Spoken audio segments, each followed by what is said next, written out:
Estamos de volta com o Niso Comunidade. No programa de hoje, estamos falando sobre a independência do Brasil, comemorado no dia 7 de setembro. Para isso, vamos conversar com o professor de História da Uniso, Dr. Rogério Lopes Pinheiro de Carvalho, professor do curso de História. Ele é responsável pela disciplina História do Brasil. Nós fizemos o bloco anterior falando que houve uma expansão mercantilista e o senhor explicou por que isso era necessário e fundamental para a Europa. Porém, ficou no ar também de que essa expansão tinha um caráter também religioso. Era a expansão também da fé católica, onde essa vinda para o Brasil também tinha esse objetivo. Como é que é isso, professor? Então, a gente pode dizer que essa expansão comercial da Europa, né, essa expansão de um certo capitalismo comercial, ela vai ter um grande alicerce ideológico, que vai ser a fé católica, né? Esse processo histórico já vem da Idade Média, vem do período feudal, né? Quando a Igreja Católica vai ser uma das grandes ordens daquela sociedade. Vão ser aqueles que vão direcionar intelectualmente, espiritualmente aquela sociedade. Então isso vai estar no contexto das cruzadas, já um processo de expansão da Europa Ocidental e também no processo histórico da reconquista da Península Ibérica para a cristandade, expulsando os muçulmanos dali. Evidentemente, essa mentalidade ela é transplantada para a América, né? Então, um dos grandes, ou grande alicerce ideológico da colonização vai ser essa questão da expansão da fé católica. Isso vai ser legitimado por quem? Pelo Vaticano, né? A gente estava falando da questão da legitimidade das terras, né? Então, quando já está claro essa expansão marítima, né? Já está evidente que os europeus estão descobrindo novas terras, especificamente as duas coroas que estavam na vanguarda desse processo naquele momento, que era a coroa de Castela e Portugal, o Papa, ele simplesmente, é bom pensar que a Igreja, naquele momento, ela tinha um papel também político institucional, né? Forçando um pouco, né? Só para ser didático, era como se fosse uma espécie de Organização das Nações Unidas na época. Cabia à Igreja. Cabia à Igreja um pouco esse papel de mediadora entre as diferentes nobrezas, né? Quando tinha alguma contenda, quando tinha alguma discussão, já que eram todos cristãos, geralmente, ou na maioria das vezes, o Papa acabava decidindo certas questões. Então, o Papa, ele resolve dividir o território, as novas terras descobertas, simplesmente entre Portugal e Espanha. Mas né? Isso não foi bem acolhido. Isso não foi bem acolhido, evidentemente. Né? Posteriormente, quando, por exemplo, a França se unifica, né? Ocorre a unificação da França já no século XVI. O rei francês fala, mas aonde que está, em que passagem da Bíblia consta que Deus dividiu as terras entre portugueses e espanhóis? Né? Essa pergunta vem da questão da legitimidade. Né? Então, a legitimidade é essa, né? No primeiro momento, o próprio Vaticano vai legitimar a posse dessas terras que os portugueses descobrem na América, assim como os espanhóis. Mas isso, posteriormente, vai ser questionado por outras coroas, outros países europeus, entre eles a França, a Holanda, por exemplo, os ingleses com sua prática célebre de pirataria. Mas, efetivamente, o que ocorre é que os portugueses realmente conseguem manter esse território. Né? Mas, num primeiro momento, a legitimação para essas terras, para a posse dessas terras, é uma legitimação dentro do Estado patrimonialista. Né? O território pertence ao rei. E é o rei que vai conceder essas terras, essas sesmarias para os seus súditos. Em interesse da coroa portuguesa, evidentemente. Então aí nós estamos falando, aí foi dividido essas marias, não deu certo, porque também quem tinha as capitanias hereditárias, isso, porque eles não vieram tomar posse também, aquele território era imenso, gigante, era impossível imaginar que alguém vinha aqui e tomaria posse de tudo aquilo, faria aquilo funcionar. Aí, em que momento a coroa percebe vamos voltar lá de 1500, que nós temos que ir lá e montar um castelo, um império, montar uma estrutura física para estar no país. Na verdade, a coroa portuguesa já estava percebendo isso a partir de 1530, a partir de 1500, final da década de 20 do século XVI. Né? Ela percebe, olha, se a gente não efetivamente colonizar esse território, a gente vai perder essa posse. Né? A despeito da sanção do Papa, efetivamente a gente vai perder esse território. A constituição das capitanias hereditárias já é uma primeira, se configura como uma primeira tentativa de povoamento. Né? Esse processo não dá certo, então a coroa muda a sua estratégia. Então ela percebe que tem que instalar um governo geral com uma capital que controlasse, na medida do possível, a vida, a sociedade da América Portuguesa. E aí institui o governo geral e coloca Salvador como a primeira capital da colônia. Isso quando, professor? Que data é isso? 1549, né? Pouco depois do fracasso das capitanias hereditárias.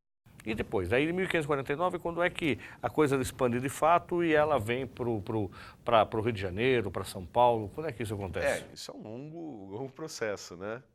É claro que instituída o governo geral, colocado Salvador como capital da colônia... Quem veio naquela época? Quem estava lá? Eram nobres portugueses. Né? Agora vem aquela curiosidade que a gente já ouviu na história, que eram pessoas que podiam vir à nobreza, mas muitos deles com problemas sérios de relacionamento na corte, bandidos, tranqueiras e outras coisas. De fato isso aconteceu ou não? Acontece, porque o que a gente tem que ter em mente é o seguinte, quer dizer, qual era a população de Portugal? Né? Pouco mais de 1 milhão de habitantes no século XVI. Imagine o tamanho do território americano, português, né?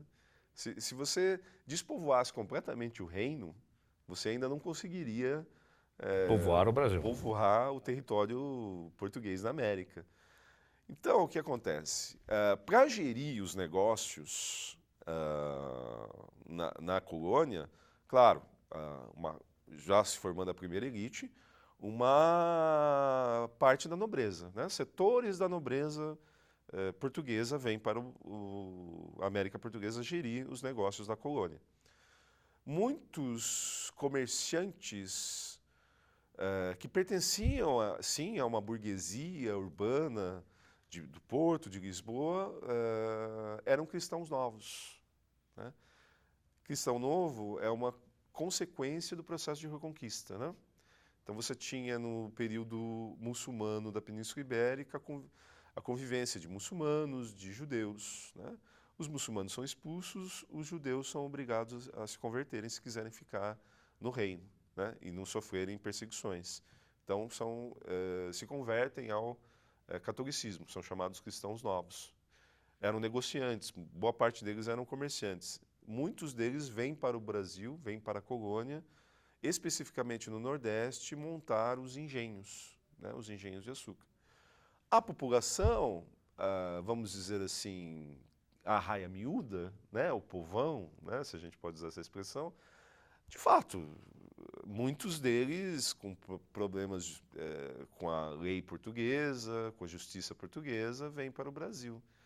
Mas uma coisa que é interessante a gente perceber, que isso tem sido colocado pela historiografia há muito tempo, Portugal percebe que tem que contar com as populações originárias aqui do território para a povoação. Vai ser assim com as populações indígenas, vai ser assim, esse é o caso de São Paulo, com a cidade de São Paulo, já no século XVI, XVII.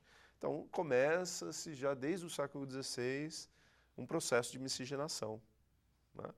Porque os portugueses sabiam disso, quer dizer, eles tinham que contar, se eles quisessem garantir a posse dessas terras e o povoamento, que miscigenar com as populações originárias. Sejam as populações indígenas, que aqui se encontravam antes da chegada dos portugueses, sejam os africanos que começam a vir na segunda metade do século XVI. E daí se dá o povoamento efetivo, né? Gradativamente da colônia. Mas, no primeiro momento, a colonização, exclusivamente por interesses mercantis, ela vai se concentrar na costa brasileira, né? Na costa. Por quê? Era mais próximo, né, de Portugal, né? Era uma maneira de proteger a colônia de ataques estrangeiros e era onde se produzia, especificamente no Nordeste, o principal produto da colônia, né, que era o açúcar. Agora, professor, quando é que começa de fato incomodar para os nobres a ingerência de Portugal e começa a se articular a possibilidade da independência do Brasil? Isso é um longo processo, né? A historiografia coloca o seguinte, quer dizer, você tem a implantação de um sistema colonial na América, né? Se implanta um sistema colonial na América, que tem características muito semelhantes entre a América espanhola e a América portuguesa, né? É o que a historiografia chama do antigo sistema colonial. E um dos aspectos fundamentais do antigo sistema colonial era o chamado exclusivo colonial, ou pacto colonial. O que dizia o pacto colonial? Ou seja, a colônia só pode estabelecer relações comerciais com a metrópole.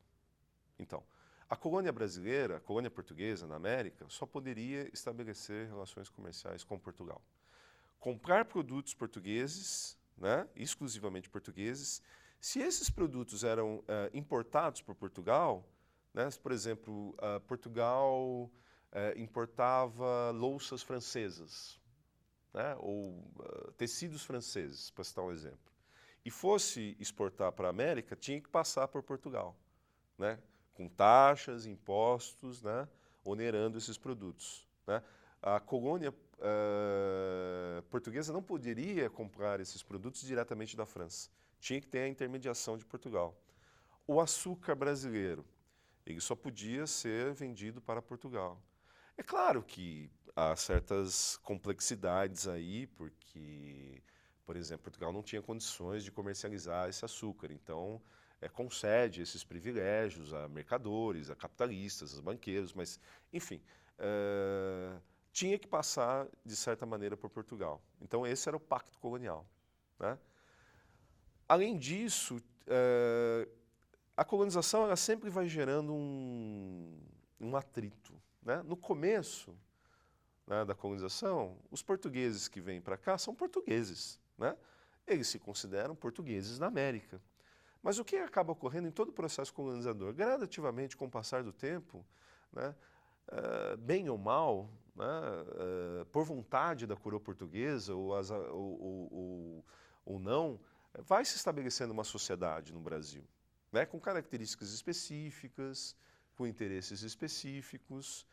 Então, vai se formando aqui uma elite, vai se formando aqui setores que começam a perceber que eles são discriminados em relação a Portugal, né, que eles não são mais portugueses da América, né? Então, os cargos, os privilégios de comércio vão ser, na maioria das cidades, nas grandes cidades coloniais da época, Salvador, Olinda, Recife, enfim, vão ser monopolizados pelos portugueses, né? Então, gradativamente, isso vai... mas isso é um processo longo, né? Vai azedando, né? Vai gerando atritos na relação dos colonos com a metrópole. Mas, ao mesmo tempo em que essa questão ela vai fermentando na sociedade, está acontecendo mudanças muito profundas na Europa no século XVIII. Mudanças muito profundas. E que mudanças seriam essas? Primeiro, a ascensão da burguesia, né? A burguesia, que é uma classe que surge no período medieval, né, ligada ao comércio, tem, a partir do século XVI, o Estado absolutista.